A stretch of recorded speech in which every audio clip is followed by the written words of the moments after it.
So welcome everyone, welcome to civil centric. पिछले lecture में हमने सॉइल के कंसिस्टेंसी लिमिट्स का एक बेसिक इंट्रोडक्शन लिया था कि कंसिस्टेंसी लिमिट्स एटलीस्ट हमने डिफाइन करी थी कि भाई कंसिस्टेंसी लिमिट का क्या मतलब है।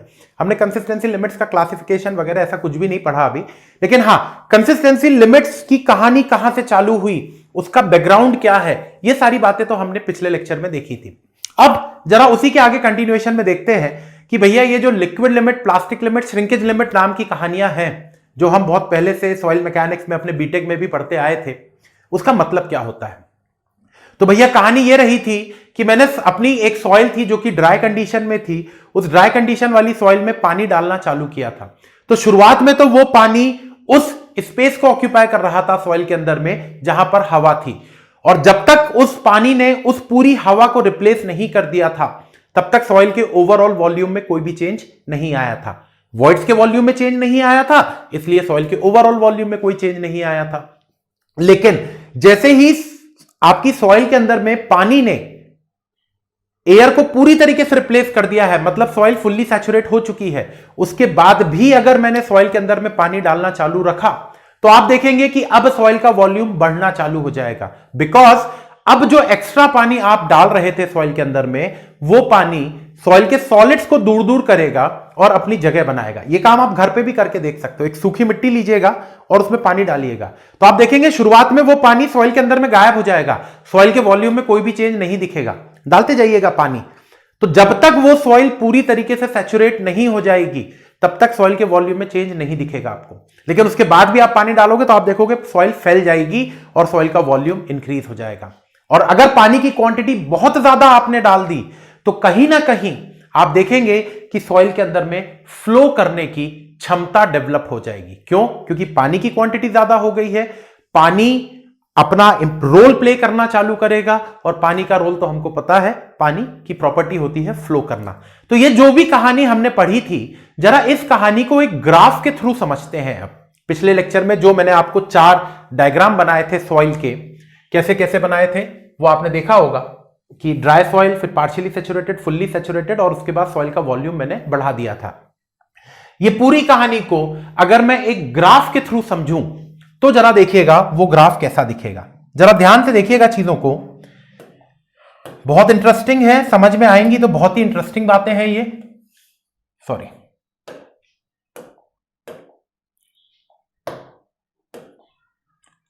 ये देखिए मैं ग्राफ ड्रॉ कर रहा हूं यहां पे, and the graph is between, ये जो ग्राफ मैं बना रहा हूं, this graph is between volume of soil and यहां पर है वाटर कंटेंट। W बोले तो वाटर कंटेंट ही तो होता था। मैं इन दो चीजों के बीच में ग्राफ बनाना चाह रहा हूं। जरा याद करेंगे पिछला लेक्चर, ये जो 4 डायग्राम्स मैंने आपके लिए बनाए हुए थे, यहां पर जो पहला स्टेज था सॉइल का, the soil was dry, soil के अंदर में पानी नहीं था, डिग्री ऑफ सेचुरेशन भी 0 था, और मैं कहीं ना कहीं कह सकता हूं क्योंकि सॉइल ड्राई है तो इसका वाटर कंटेंट भी 0 होगा,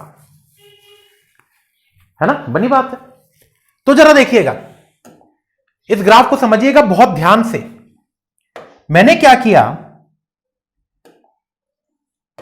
मैंने इस सॉइल के अंदर में, जरा देखें, यहां पर सॉइल का वाटर कंटेंट 0 है, ठीक, सॉइल ड्राई कंडीशन में है। सॉइल के अंदर में मैंने पानी डालना चालू किया, सॉइल का वाटर कंटेंट भी बढ़ेगा और सॉइल का डिग्री ऑफ सेचुरेशन भी बढ़ेगा। सपोज करिए शुरुआत में initially the volume of the soil was something this one, ये सॉइल का वॉल्यूम था। सॉइल के अंदर में जब मैं पानी ऐड करना चालू करूंगा, यहां पर तो सॉइल का वाटर कंटेंट 0 है, सॉइल ड्राई कंडीशन में थी। जैसे जैसे सॉइल के अंदर में पानी ऐड करूंगा, लेकिन मैं देखूंगा कि भैया सॉइल के वॉल्यूम में तो कोई चेंज नहीं आया, सॉइल का वॉल्यूम तो अभी भी वही है। आप देख रहे हैं कि वाटर कंटेंट बढ़ता जा रहा है, लेकिन सॉइल का वॉल्यूम तो उतना ही बना हुआ है। क्यों?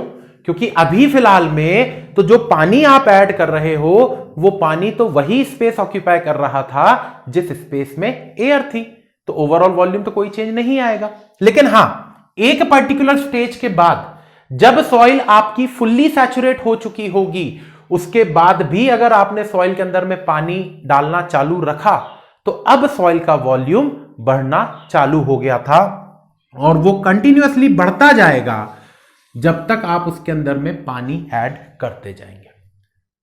तो ये ग्राफ समझ में आया क्या?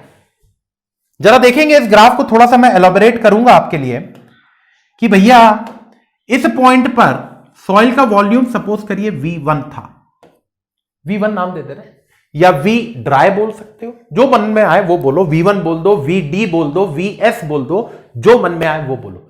मेन थिंग इज कहानी समझ में आनी चाहिए।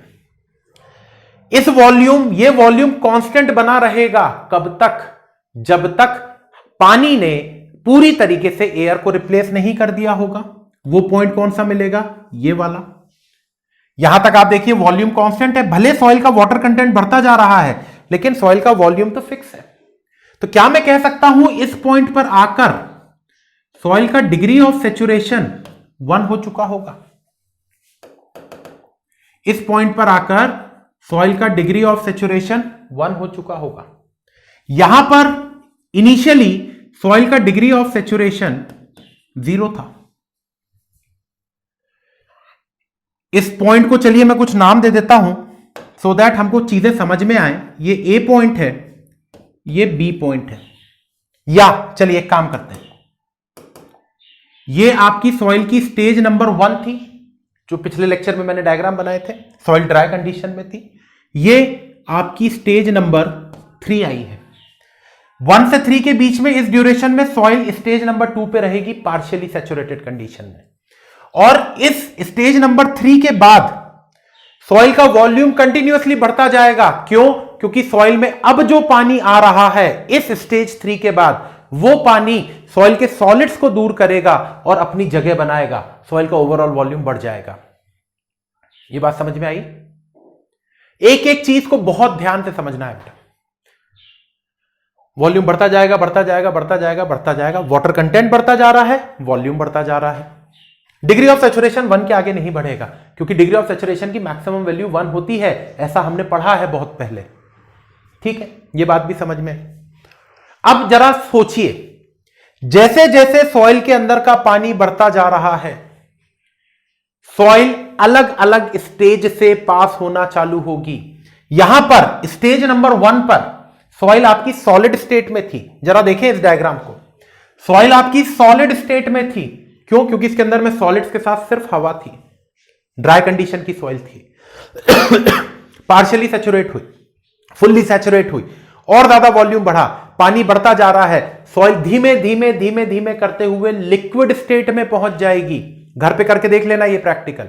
100 ग्राम मिट्टी लेना, उसमें थोड़ा सा पानी डालना, आप देखोगे सॉइल के वॉल्यूम में कोई चेंज नहीं आएगा। क्यों?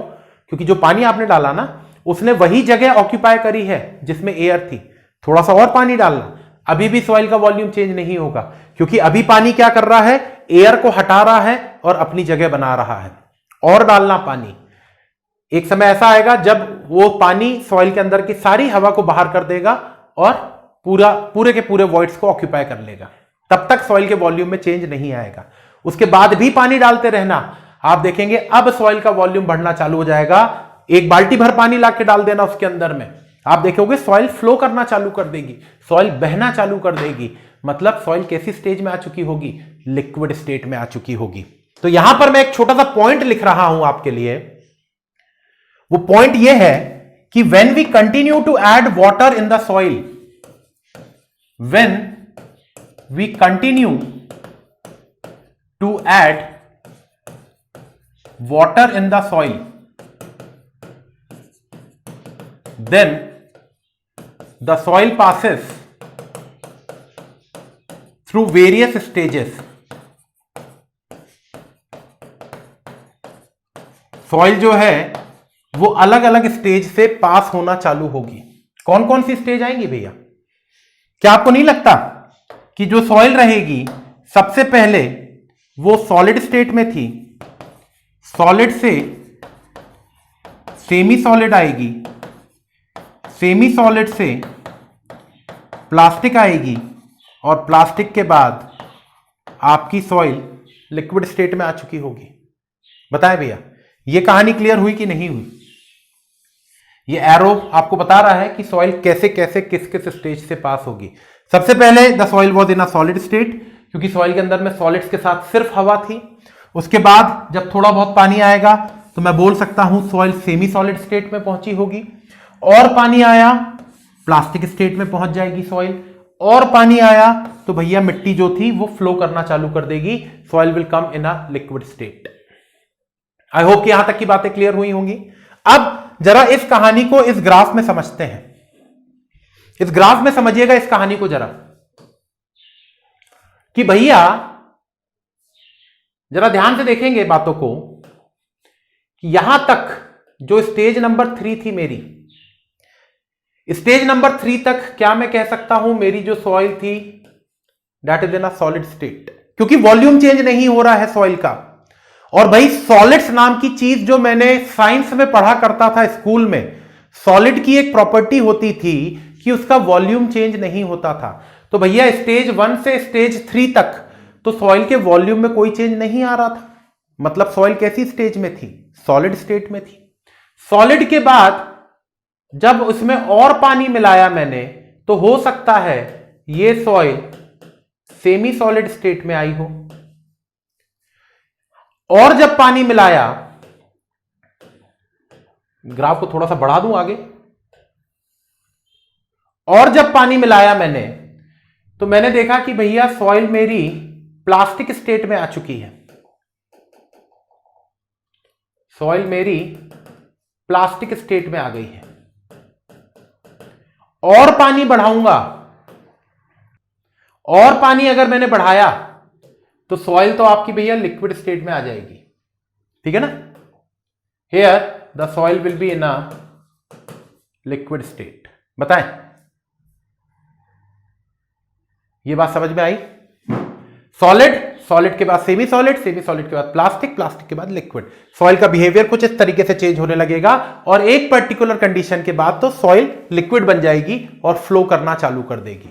आई होप कि यहां तक की बातें क्लियर हुई होंगी, कि भैया जब मैंने सॉइल के अंदर में पानी ऐड करना चालू किया तो सॉइल अलग अलग स्टेज से पास हुई। पहले सॉलिड थी, सॉलिड के बाद सेमी सॉलिड बनी, फिर प्लास्टिक बनी, और फिर लिक्विड बन गई। ये ग्राफ मेरे ख्याल से आपको समझ में आया होगा। अभी मैं इस ग्राफ को और ज्यादा एलाबोरेट करूंगा आपके लिए, लेकिन अभी फिलहाल में एक बेसिक तरीके से अगर मैं बात करूं, एक इनिशियली ये ग्राफ समझ में आया कि नहीं आया। मन में जवाब देने हैं हर सवाल का, क्योंकि आप और मैं आमने सामने नहीं है, तो मैं जो भी सवाल आपसे पूछ रहा हूं या जो भी बातें कर रहा हूं, मन में उसका जवाब जरूर दीजिएगा। ये ग्राफ आई होप कि समझ में आ गया होगा। चलिए अब जरा इस ग्राफ को फिर से ड्रॉ करते हैं अगली स्क्रीन पे, और इस ग्राफ की और ज्यादा डिटेल में बात करते हैं। कहीं ना कहीं यही इसी ग्राफ से मैं आपको लिक्विड लिमिट, प्लास्टिक लिमिट और श्रिंकेज लिमिट की डेफिनेशंस भी बता दूंगा। जरा देखिएगा, मेरे साथ बने रहिए, और इसी ग्राफ को अगली स्क्रीन पे मैं वापस से ड्रॉ करने वाला हूं। जरा देखेंगे इस ग्राफ को, थोड़ा सा बड़ा ड्रॉ करते हैं सो दैट चीजें थोड़ी सी क्लियर हो हमको। ये मेरा ग्राफ था,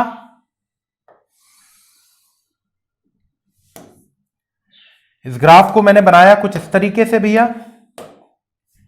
शुरुआत में सॉइल का वॉल्यूम चेंज नहीं हुआ था, और एक पर्टिकुलर स्टेज के बाद सॉइल का वॉल्यूम चेंज होता गया था।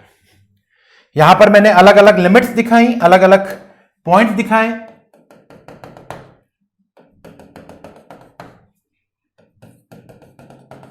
क्या क्या था भैया, चलिए खुद से बताते चलेंगे। आप में से सभी लोग जरा मेरे साथ बोलते चलें कि मुझे क्या क्या मिल रहा है। यहां पर मेरी soil was in a solid state, यहां पर जो सॉइल मिली वो मिली सेमी सॉलिड स्टेट में, फिर सॉइल मिलेगी मुझे प्लास्टिक स्टेट में, और उसके बाद सॉइल मिलेगी मुझे लिक्विड स्टेट में। एक्स जो वाई एक्सेस था आपका, that was the volume of soil, and X axis जो था that was the water content of the soil. अब यहां से कहानी हम डिफाइन करेंगे लिक्विड लिमिट की, प्लास्टिक लिमिट की और श्रिंकेज लिमिट की। जरा देखें, ये जो मैंने 4 बाइफरकेशंस किए हैं इस ग्राफ के, सॉलिड, सेमी सॉलिड, प्लास्टिक और लिक्विड। देखिए मैं आपको ये सारी चीजें इतना डिटेल में इसलिए बता रहा हूं सो दैट आपको ये डेफिनेशंस रटनी ना पड़े। रटना नहीं है इन डेफिनेशंस को, क्योंकि बीटेक में तो हम रट के आते थे, लिक्विड लिमिट पूछा जाता था, प्लास्टिक लिमिट पूछा जाता था, श्रिंकेज लिमिट की डेफिनेशन जब पूछी जाती थी बीटेक में, तो हम वो रटी रटाई डेफिनेशन जो बीसी पूनमिया की किताब में लिखी हुई है या अरोरा की किताब में लिखी हुई है, उसको रट के किताब में अपने आंसर बुक में लिखाते थे। आप भी यही करते थे, मैंने भी यही काम किया था। वो अब नहीं करना है हमको यहां पर चीजों को समझना है, प्रैक्टिकली समझना है चीजों को, इसलिए मैं आपको इतना डिटेल में बता रहा हूं ये सारी बातें। अदरवाइज था ही क्या, कंसिस्टेंसी लिमिट की हेडिंग डालता, liquid limit, plastic limit, shrinkage limit, 3 नाम लिखता और 2-2 लाइन की उनकी डेफिनेशन बता देता, खत्म हो जाती कहानी। वो नहीं करना है हमको, इसलिए मैं इतनी लंबी चौड़ी कहानी आपको बता रहा हूं यहां पे। चलिए, ये वाटर कंटेंट है एक्स एक्सिस पे। चलिए एक काम करते हैं, मैं इन वाटर कंटेंट को कुछ नाम देता हूं। इस पॉइंट पर जहां पर सॉइल प्लास्टिक से लिक्विड की तरफ जा रही है, ये जो बाउंड्री है between the plastic stage and liquid stage, इस समय के वाटर कंटेंट को मैं लिक्विड लिमिट का नाम दे रहा हूं। जब आपकी सॉइल सेमी सॉलिड से प्लास्टिक की तरफ जा रही है, तो सेमी सॉलिड और प्लास्टिक के बीच की जो बाउंड्री है, उस समय के वाटर कंटेंट को प्लास्टिक लिमिट का नाम दे रहा हूं। और सॉलिड से सेमी सॉलिड जब आपकी सॉइल जा रही है, तो जो बाउंड्री है between solid and semi solid, उसके वाटर कंटेंट को श्रिंकेज लिमिट का नाम दे रहा हूं।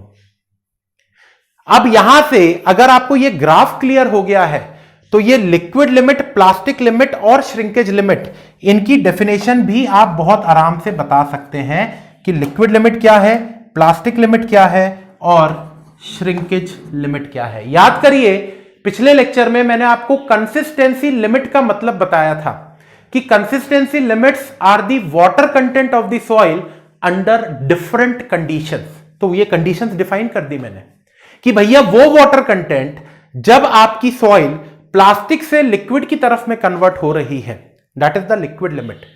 सेमी सॉलिड से प्लास्टिक कन्वर्ट हो रही है, वो वाटर कंटेंट प्लास्टिक लिमिट है। जिस वाटर कंटेंट पे सॉइल सॉलिड से सेमी सॉलिड की तरफ जा रहा है, that is the shrinkage limit of the soil.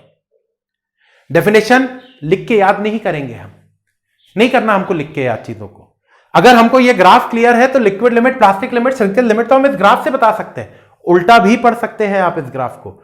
जब आपकी सॉइल लिक्विड से प्लास्टिक की तरफ में कन्वर्ट हो रही है, उल्टा समझिए अब कि मिट्टी फ्लो कर रही थी, धीमे धीमे उसका पानी कम हो रहा है, तो सॉइल लिक्विड से प्लास्टिक आएगी, प्लास्टिक से सेमी सॉलिड आएगी, सेमी सॉलिड से सॉलिड आएगी। उल्टा भी समझ सकते हैं। तो liquid limit is the water content या boundary water content between the plastic stage and the liquid stage of the soil. Plastic से लिक्विड या लिक्विड से प्लास्टिक के बीच की जो बाउंड्री है, उस बाउंड्री का वाटर कंटेंट लिक्विड लिमिट है, WL से लिखते हैं। प्लास्टिक और सेमी सॉलिड के बीच की जो बाउंड्री है, उस बाउंड्री का जो वाटर कंटेंट है, वो प्लास्टिक लिमिट कहलाता है। सेमी सॉलिड और सॉलिड के बीच की जो बाउंड्री है, उस बाउंड्री का वाटर कंटेंट श्रिंकेज लिमिट कहलाता है। तो यहां से मेरे ये 3 लिमिट्स डिफाइन हुए। मैं डेफिनेशन नहीं लिखूंगा आपके लिए, डेफिनेशंस आप खुद से समझ सकते हैं। हां, ये WL जो है, this is nothing but it is the liquid limit of the soil. Generally इसको शॉर्ट फॉर्म में LL भी लिख देते हैं। WP is the plastic limit of the soil, short में PL, and WS is the shrinkage limit of the soil, short में SL। और ये जो तीनों चीजें हैं, liquid limit, plastic limit and shrinkage limit, यही कहलाती है मेरी कंसिस्टेंसी लिमिट्स या फिर एटरबर्ग्स लिमिट। कंसिस्टेंसी लिमिट का दूसरा नाम एटरबर्ग्स लिमिट था। तो ये कंसिस्टेंसी लिमिट्स होता है।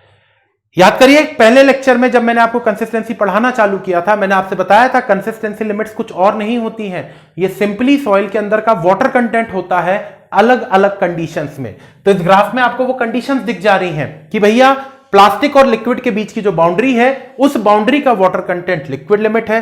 सेमी सॉलिड और प्लास्टिक के बीच की जो बाउंड्री है, उस बाउंड्री का वाटर कंटेंट प्लास्टिक लिमिट है। सॉलिड और सेमी सॉलिड के बीच की जो बाउंड्री है, उस बाउंड्री का वाटर कंटेंट श्रिंकेज लिमिट है। अब SSC टाइप की परीक्षा में एक सवाल पूछा जाता है कि liquid limit, plastic limit, shrinkage limit को इंक्रीजिंग या डिक्रीजिंग ऑर्डर में अरेंज करके बताइए। तो भैया ग्राफ पढ़ते अगर हमको बनता है, अगर हम ग्राफ पढ़ सकते हैं, तो क्या हम ये नहीं बता सकते कि इन तीनों में सबसे बड़ा कौन सा होगा?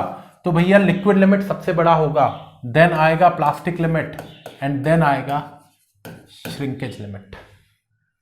बोले ये बात क्लियर है? ये ग्राफ क्लियर हो गया? Liquid limit, plastic limit, shrinkage limit की डेफिनेशन क्लियर हो गई। Liquid limit, plastic limit, shrinkage limit में से कौन बड़ा होगा, कौन छोटा होगा, ये क्लियर हो गया? बताएं, ये सारी बातें क्लियर? अभी खत्म नहीं हुई है बातें, अभी तो चालू हुई है। ये liquid limit, plastic limit, shrinkage limit के लिए और भी कई सारी बातें मुझे आपको बतानी है। एक एक स्टेप धीमे धीमे बढ़े, भागना नहीं है हमको किसी भी चीज के लिए कि एक ही दिन में पूरा सॉइल मैकेनिक्स पढ़ लें, एक ही दिन में सारी चीजें पढ़ लें, एक ही बार में सारी चीजें पढ़ लें, नहीं, ऐसा नहीं करना। सब्जेक्ट बहुत इंपॉर्टेंट है, वेटेज बहुत ज्यादा है, तो हर एक चीज को एकदम जो बॉटम मोस्ट लेवल होता है, जो जीरो लेवल होता है, वहां से हमको चीजों को समझना है और इस तरीके से समझना है कि हमको इन फ्यूचर इन सारे कंसेप्ट्स को रटने की जरूरत ना पड़े। ये मेन मकसद होना चाहिए आपका।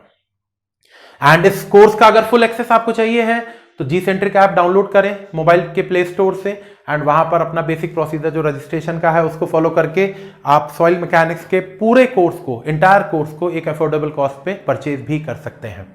चलिए, तो ये बात यहां तक तो मुझे समझ में आई कि भैया ये liquid limit, plastic limit, shrinkage limit actual में है क्या। ठीक है, लेकिन अभी इस ग्राफ को खत्म नहीं करेंगे हम, इस ग्राफ से और भी कई सारी चीजें समझने की कोशिश करते हैं। ठीक है, कैसे क्या चीजें हैं जरा अगली स्क्रीन पे समझते हैं। तो ये बातें क्लियर हैं एकदम? मन में हर जो भी सवाल मैं पूछ रहा हूं मन में जवाब देना है आपको। जवाब मेरे ख्याल से हाँ होगा कि हाँ सर क्लियर हो गई हैं ये बातें। नहीं हुई हैं तो एक बार इसको वापस से रिवाइंड करें, बैक जाके वापस से इस लेक्चर को दोबारा देखेंगे तो आई होप कि ये बातें आपको क्लियर हो जाएंगी, क्योंकि बहुत ही सिंपल लैंग्वेज में मैं आपको ये बातें बता रहा हूं। चलिए आगे देखते हैं। इस ग्राफ को मैं फिर से ड्रॉ कर रहा हूं, बार बार करूंगा क्योंकि बहुत सारी चीजें मुझे इसमें और बतानी है आपको। अब थोड़ा सा छोटा बना लेते हैं। ये मेरा ग्राफ था कुछ इस तरीके का, ऐसा था कुछ ग्राफ। ठीक है, बना लिया,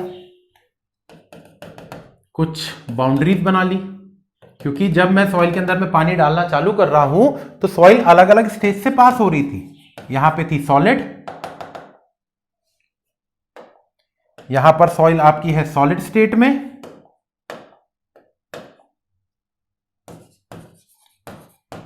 यहां पर है सेमी सॉलिड, यहां पर थी प्लास्टिक और यहां पर थी लिक्विड।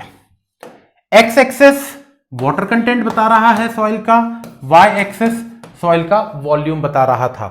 सेमी सॉलिड और सॉलिड के बीच की जो बाउंड्री थी वहां का जो वाटर कंटेंट था उसको मैंने लिक्विड लिमिट का नाम दिया था, सॉरी श्रिंकेज लिमिट का, इसका नाम दिया था प्लास्टिक लिमिट और इस बाउंड्री का नाम दिया था लिक्विड लिमिट। अब जरा वो पुरानी बात याद करिए जब मैंने सॉइल के डायग्राम्स बनाए थे, यहां पे ड्राई स्टेज से सैचुरेटेड स्टेट और सैचुरेटेड स्टेट के बाद भी मैंने जब पानी ऐड करना चालू किया था, तो जरा मेरे साथ बने रहिएगा और ये जो मैं बात अब बताने जा रहा हूं उसको ध्यान से समझिएगा, बहुत इंपॉर्टेंट बात करने वाले हैं। यहां पर अगर मैं आपसे पूछूं तो आप बोलोगे सॉइल का डिग्री ऑफ सैचुरेशन 0 है। यहां पर सॉइल का डिग्री ऑफ सैचुरेशन 0 रहेगा क्योंकि सॉइल ड्राई कंडीशन में थी। यहां पे सॉइल आपकी फुल्ली सैचुरेट हो चुकी है। ये स्टेज नंबर 1 थी आपकी, जो डायग्राम मैंने बनाया था, ये स्टेज नंबर 3 मिली थी आपको।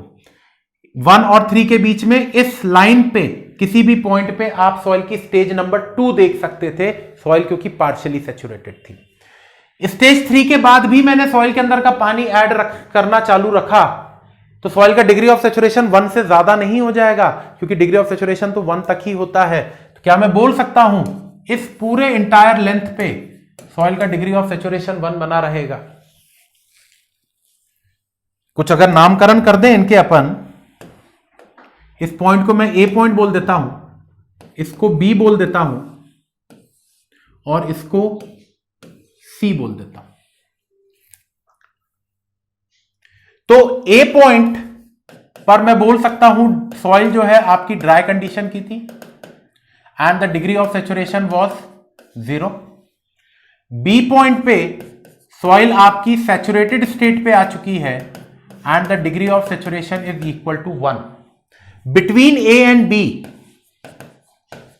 Between A and B, A और बी के बीच में सॉइल आपकी पार्शियली सैचुरेटेड रहेगी and the degree of saturation will be between 0 to 1.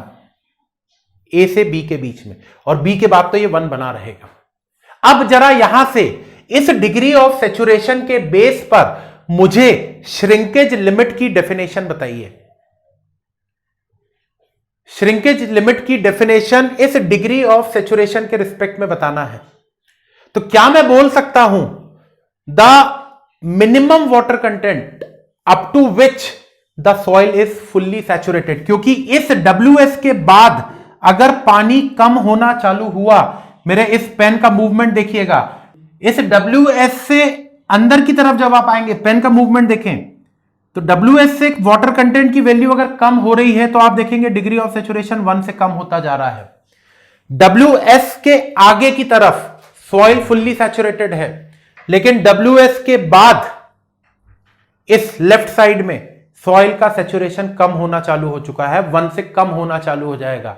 तो क्या मैं बोल सकता हूं कि ये जो WS है, that is the shrinkage limit, is the minimum water content at which the soil is fully saturated. क्योंकि भैया हमने एक बात और पढ़ी थी यहां पे कि liquid limit is greater than plastic limit is greater than shrinkage limit. तो अगर आपके सॉइल का वाटर कंटेंट लिक्विड लिमिट के बराबर है, सॉइल फुल्ली सैचुरेटेड थी. सॉइल का वाटर कंटेंट प्लास्टिक लिमिट के बराबर है, सॉइल फुल्ली सैचुरेटेड है. सॉइल का वाटर कंटेंट श्रिंकेज लिमिट के बराबर है, सॉइल फुल्ली सैचुरेटेड है. लेकिन सॉइल का वाटर कंटेंट जैसे ही श्रिंकेज लिमिट से कम हुआ, इसका डिग्री ऑफ सैचुरेशन भी 1 से कम हो जाएगा. तो यहां से एक मेरी नई डेफिनेशन मिली मतलब एक नए तरीके से मुझे श्रिंकेज लिमिट को डिफाइन करने का तरीका पता चला. तो मैं श्रिंकेज लिमिट को एक और तरीके से डिफाइन कर सकता हूं, and the definition is it is the minimum water content at which the soil is fully saturated. Shrinkage limit से कम अगर मेरी सॉइल का वाटर कंटेंट हुआ तो इसका डिग्री ऑफ सैचुरेशन 1 से कम होना चालू हो जाएगा. तो यहां पर मैं इसको डिफाइन कर देता हूं कि भैया श्रिंकेज लिमिट क्या है. तो मैं बोल सकता हूं it is the minimum water content, minimum water content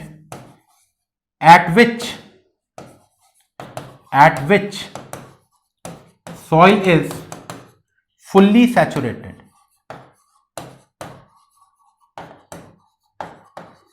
And that is nothing but that is the shrinkage limit of the soil. याद रखिएगा, ये डेफिनेशन एक आध बार किसी एग्जाम में पूछी गई थी कि the minimum water content at which the soil is fully saturated is known as, आप बोलेंगे that is known as shrinkage limit. तो आई होप ये ग्राफ आपको पूरी तरीके से क्लियर हो गया होगा. लिक्विड लिमिट क्या है, प्लास्टिक लिमिट क्या है, श्रिंकेज लिमिट क्या है, ये बात भी आपको यहां पर क्लियर हो गई होंगी.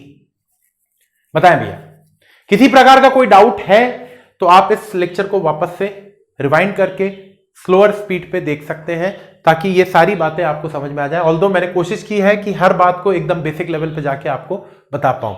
सो अप टू हियर हमने डिफाइन कर लिया कंसिस्टेंसी लिमिट्स क्या होता है, कैसे कंसिस्टेंसी लिमिट्स की बात की गई, और लिक्विड लिमिट, प्लास्टिक लिमिट और श्रिंकेज लिमिट क्या होता है, और डिग्री ऑफ सैचुरेशन के बेस पर भी इस ग्राफ को हमने समझने की कोशिश की है.